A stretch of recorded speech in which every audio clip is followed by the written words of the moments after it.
Halo, Assalamualaikum warahmatullahi wabarakatuh. Perkenalkan, nama saya Gunawan Effendi. Saya dari program Magister Pengolahan Sumber Daya Alam Fakultas Pertanian Universitas Trunojoyo Madura. Jadi di sini saya akan menjelaskan tentang kearifan lokal. Apa sih yang dimaksud dengan kearifan lokal? Kearifan lokal adalah suatu pengetahuan yang ditemukan oleh masyarakat yang berasal dari pengalaman yang kemudian diintegrasikan dengan budaya dan kondisi sekitar alam. Nah, umumnya kearifan lokal ini diwariskan secara turun-temurun dari generasi ke generasi selanjutnya hingga berkembang sampai dan bertahan sampai sekarang. Nah, isi dari kearifan lokal ini mencakup lagu, bisa berupa lagu, bisa berupa peribahasa, dan cerita rakyat. Intinya kearifan lokal itu bagian dari budaya. Ciri dari kearifan lokal itu mempunyai kemampuan untuk mengendalikan, mempunyai kemampuan untuk sebagai benteng untuk bertahan dari pengaruh budaya luar, kemudian mempunyai kemampuan untuk mengakomodasi budaya luar, mempunyai kemampuan memberi arah perkembangan budaya, terus kemudian mempunyai kemampuan untuk mengintegrasi atau menyatukan budaya luar dengan budaya asli. Selanjutnya jenis-jenis kearifan lokal itu ada dua. Yang pertama berwujud nyata dan yang kedua tidak berwujud. Jenis kearifan lokal yang berwujud nyata itu bisa berbentuk tekstual, kemudian bangunan atau arsitektural, dan berbentuk benda cagar budaya atau tradisional. Nah, untuk yang tidak berwujud itu atau tangible itu berupa nyanyian dan bidang yang tentunya mengandung nilai dan ajaran. Kemudian nilai sosial yang disampaikan secara verbal atau oral dari generasi ke generasi. Nah, fungsi dari kearifan lokal itu sebagai pelestarian dan konservasi sumber daya alam, kemudian pengembangan sumber daya manusia, pengembangan budaya dan ilmu pengetahuan, kemudian sebagai kepercayaan, sastra, dan pantangan. Dan yang terakhir sebagai nilai etika dan moral. Nah, di sini saya akan memberikan contoh studi kasus, salah satu studi kasus kearifan lokal yang ada di Lamongan. Halo, jadi saya sekarang berada di di parkiran Makom Sunan Derajat. Jadi hari ini saya akan mereview tentang wisata religi Waliwo Sunan Derajat Lamongan. Oke, langsung ke cuplikan.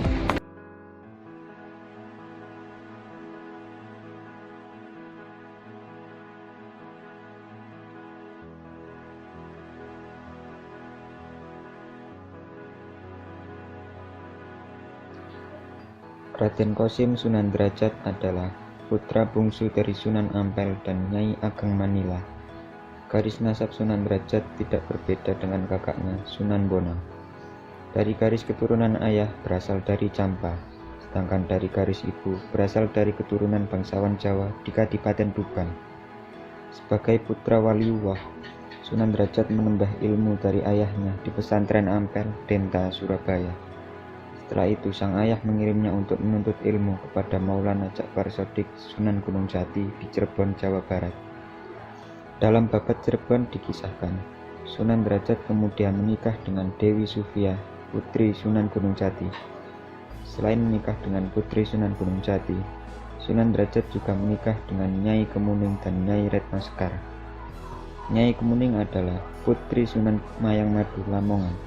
Sementara Nyai Retno Sekar adalah putri Adipati Kediri, Arya Surya Dilaga. Dibanding sang kakak Sunan Bonang, tidak terlalu banyak manuskrip yang menulis tentang sejarah dakwah Sunan Derajat. Dalam babat Demak disebutkan, setelah menikah dengan Dewi Sufia, Sunan Derajat ditempatkan sebagai imam pelindung di Lawang dan di Sidayu, Kedukuhan Derajat. Setelah itu, Sunan Derajat melaksanakan riadah rohani dengan berwusla di ujung pangkah, tidak makan, tidak minum, serta tidak tidur selama 3 bulan. Setelah mendapat gelar Sunan Derajat, jumlah pengikutnya semakin banyak dan dakwahnya menyebar luas melintasi berbagai daerah. Dakwah Sunan Derajat menyentuh aspek sosial yang meninggikan derajat kaum yang tak berguna. Beliau dikenal sangat peduli terhadap fakir miskin dan mengutamakan kesejahteraan sosial di masyarakat. Dalam dakwah Sunan Derajat, kesejahteraan umat adalah pintu masuk untuk berdakwah. Ajarannya memberi fokus lebih pada sikap empati, kedermawanan, etos kerja keras, pengentasan kemiskinan, solidaritas sosial, dan gotong royong. Dikisahkan pula bahwa Sunan Derajat memberi pelajaran arsitektur, tata cara membangun rumah, dan membuat alat panggul untuk memikul orang. Dalam menyebarkan dakwah, Sunan Derajat dikenal pepaling 7 atau 7 dasar ajaran yang menjadi pijakan hidup, yakni selalu membuat senang hati orang lain, tapi ingat Tuhan dan waspada pada kegembiraan. Jangan hiraukan halangan dan rintangan dalam upaya untuk mencapai cita-cita luhur. Berjuang mengecilkan gejolak indrawi, diam untuk mencapai keheningan, menuju jalan kebebasan mulia, mencapai kemuliaan lahir dan batin dengan sholat 5 waktu. Selain itu, ada pepali yang paling dikenal masyarakat, yang berisi seruan bersikap empati kepada mereka yang sedang menderita. Wene ono teken marang wong kang wuta, wae ono mangan marang wong kang luwih, wae ono busana marang wong kang wuta, wae ono pangiup marang wong kang kaudanan. Dengan konsep dan ajaran yang menuntut bumi dan dengan kaum kecil di pinggir-pinggir kampung, syiar Islam Sunan Derajat terus mendapat perhatian masyarakat. Jumlah santri dan pengikutnya makin banyak dari hari ke hari. Tak hanya itu, Sunan Derajat juga dikenal sebagai waliullah yang piawai menjalin komunikasi dengan masyarakat awam melalui jalur kesenian. Beliau mengubah sejumlah tembang tengahan pangkur dan digunakan untuk menyampaikan ajaran falsafah terhadap masyarakat. Sebagaimana Sunan Bonang, kakaknya, Sunan Derajat juga memanfaatkan pertunjukan wayang sebagai sarana berdakwah. Dengan konsep sepenuh hati membangun kemakmuran rakyat, sikap empati dan welas asih kepada sesama, ajakan menuju jalan Islam menjadi lebih mudah. Bus-bus rombongan dan kendaraan pribadi peziarah bisa parkir di lokasi yang disediakan pemerintah daerah setempat. Untuk sampai ke makam Sunan Derajat, para peziarah harus berjalan beberapa puluh meter dari lokasi parkir menuju makam. Perjalanan menuju makam Sunan Derajat melewati lorong terbuka dengan pemandangan perkuburan umum di kanan kiri. Para peziarah akan disambut pintu gerbang gapura kuno berbahan batu putih. Lorong terbuka itu menanjak hingga undakan terakhir makam Sunan Derajat. Di sekitar lorong tersebut terdapat sebuah gazebo kuno yang disebut Balai Rante. Situs peninggalan kuno tersebut konon menjadi tempat Sunan Derajat mengajar santrinya. Seperti lazimnya makam para wali di tanah Jawa, makam Sunan Derajat dilindungi jungkur kayu berukir indah. Selain makam Sunan Derajat, dalam jungkur tersebut terdapat makam istri dan putra-putri dan cucu-cucu keturunan Sunan Derajat.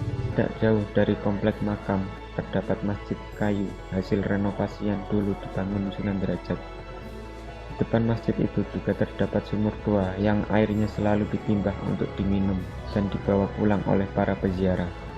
Mereka percaya bahwa sumur tua peninggalan Sunan Derajat itu membawa berkah bagi siapa yang meminumnya. Tidak jauh dari lokasi tersebut ada sebuah balai yang disebut sebagai Bayang Gambang, yang konon dulu menjadi tempat musyawarah para wali dan tempat istirahat para santri Sunan Derajat. Bayang Gambang itu ditemukan sekitar abad 16 di depan Masjid Desa Kemantren Paciran Lamongan. Bayang Gambang hanyalah satu dari bagian benda dan situs peninggalan kuno yang berkaitan dengan sejarah Sunan Derajat. Benda-benda bersejarah lainnya tersimpan rapi di dalam Museum Sunan Derajat yang berjarak beberapa meter dari makam Sang Waliullah Sunan Derajat. Dalam museum, para peziarah bisa melihat banyak benda-benda bersejarah yang tersimpan beberapa abad lalu. Museum dapat dikunjungi dengan cuma-cuma tanpa pungutan biaya. Para peziarah hanya perlu mendaftarkan diri dan rombongan kepada petugas yang berjaga di dalam museum. Di dalam kotak-kotak kaca yang dilindungi dan spot-spot yang hanya boleh didekati tapi tidak boleh disentuh, para peziarah bisa melihat-lihat aneka macam benda-benda lawas peninggalan para leluhur.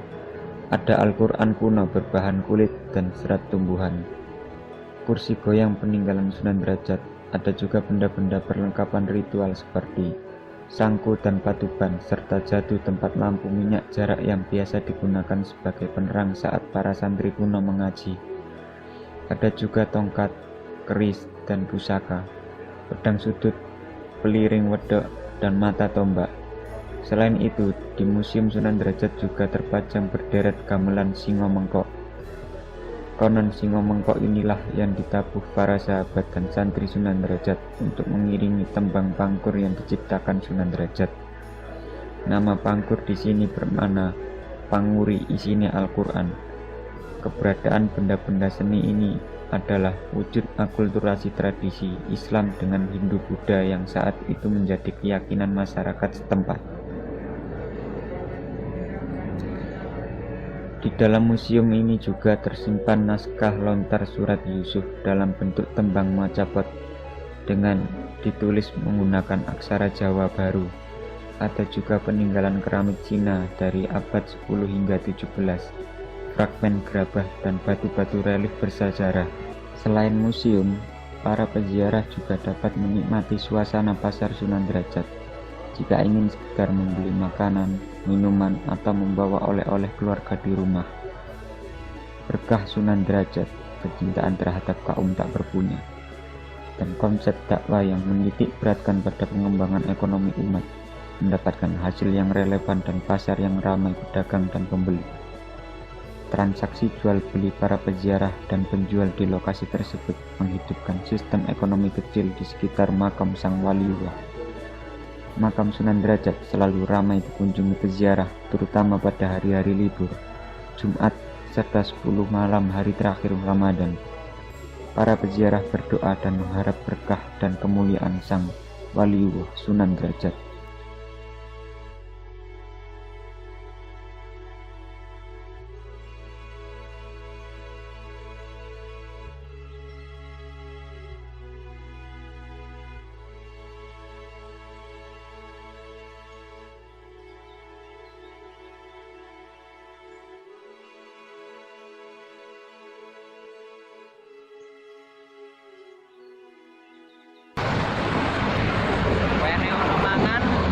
Wong kang luwe, kaya ana busana marang wong kang muda, kaya ana teken marang wong kang muda, kaya ana pangiup marang wong kang kaudanan.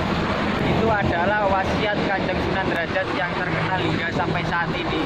Demikian review dari saya. Apabila ada kesalahan, saya mohon maaf. Jangan lupa di like and subscribe. Oke, akhir kata dari saya. Wabil taufik wal hidayah, wassalamualaikum warahmatullahi wabarakatuh.